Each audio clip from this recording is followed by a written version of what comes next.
नमस्कार. आजच्या व्हिडिओमध्ये तुम्हा सर्वांचे स्वागत आहे. तर आज मी तुम्हाला काही किचन टिप्स सांगणार आहे ज्यामुळे तुमचे किचन हे स्वच्छ राहील. तर चला व्हिडिओला सुरुवात करूया. तर बघा, स्वयंपाक करणं हे फक्त अन्न शिजवणं किंवा एखादा पदार्थ बनवणं इतकंच नाही, तर स्वयंपाक करताना आपण घरातल्यांसाठी मनापासून करत असल्यामुळे मनाला शांती मिळते आणि मन प्रसन्न होते. एकदा स्वयंपाक झाल्यावर पुन्हा स्वयंपाकघरात जाण्याची कुणाचीच इच्छा होत नाही. स्वयंपाक झाल्यानंतर जो पसारा असतो तो आपण तसाच राहू देऊ शकत नाही, कारण स्वयंपाकघर स्वच्छ असेल तर त्यावरूनच आपले व्यक्तिमत्व कसे आहे ते ठरते. तर चला काही टिप्स जाणून घेऊयात ज्यामुळे तुमचं किचन हे स्वच्छ राहील. तर बघा, पहिली टिप आहे फरशी स्वच्छ पुसा. स्वयंपाक करताना आपण बेकिंग सोडा काही पदार्थांमध्ये वापरतो. व्हिनेगरमध्ये थोडा बेकिंग सोडा टाकून मिश्रण करा आणि हे जे मिश्रण आहे ते फरशी पुसण्यासाठीच्या पाण्यात टाकून तुमची फरशी पुसा. फरशी एकदम स्वच्छ होईल आणि चकचकीत होईल.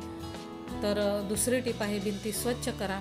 स्वयंपाकघरातील भिंती ह्या थोड्या अस्वच्छ होतात कारण स्वयंपाक करताना भिंतींवर आणि खास करून गॅस शेगडीच्या मागे किंवा वर शिंतोडे उडलेले असतात.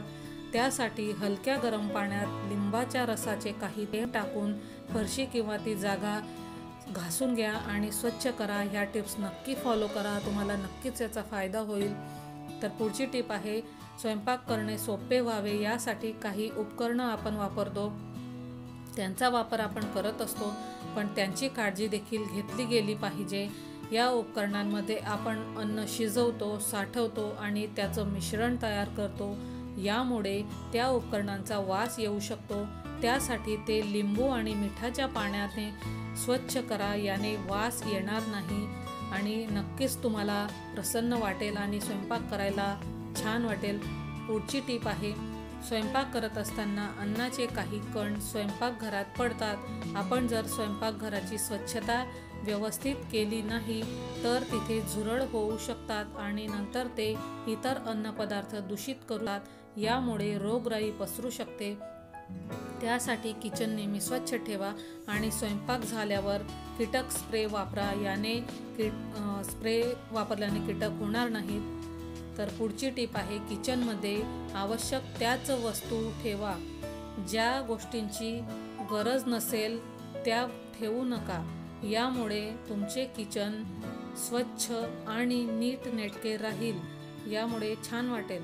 आता पुढची टिप आहे आपण ज्याप्रमाणे दररोज आंघोळ करून स्वतःला स्वच्छ ठेवतो त्याप्रमाणे महिन्यातून एक दिवस काढून तुम्ही तुमचे किचन स्वच्छ करायला हवे. यामुळे किचनही स्वच्छ राहील आणि तुम्हालाही अगदी प्रसन्न वाटेल. तर बघा, आजच्या ह्या ज्या काही टिप्स आहेत मी ज्या तुम्हाला सांगितल्या आहेत ते नक्की फॉलो करा. तुम्हाला याचा नक्कीच फायदा होईल. तुमचे किचन स्वच्छ राहील आणि तुम्हालाही छान वाटेल. तेव्हा नक्की हा व्हिडिओ शेवटपर्यंत बघा आणि कसा वाटला ते देखील कमेंटमध्ये कळवा. चॅनलवर नवीन असाल तर अशाच प्रकारच्या नवनवीन व्हिडिओसाठी चॅनलला लाईक, शेअर आणि सबस्क्राईब करा आणि बेल आयकॉनवर क्लिक करा, म्हणजे असेच नवनवीन व्हिडिओ मी तुमच्यासाठी आणत जाईल आणि त्याचं नोटिफिकेशन तुम्हाला मिळत राहील. तर चला मग पुन्हा भेटू अशाच एका नवीन व्हिडिओसह.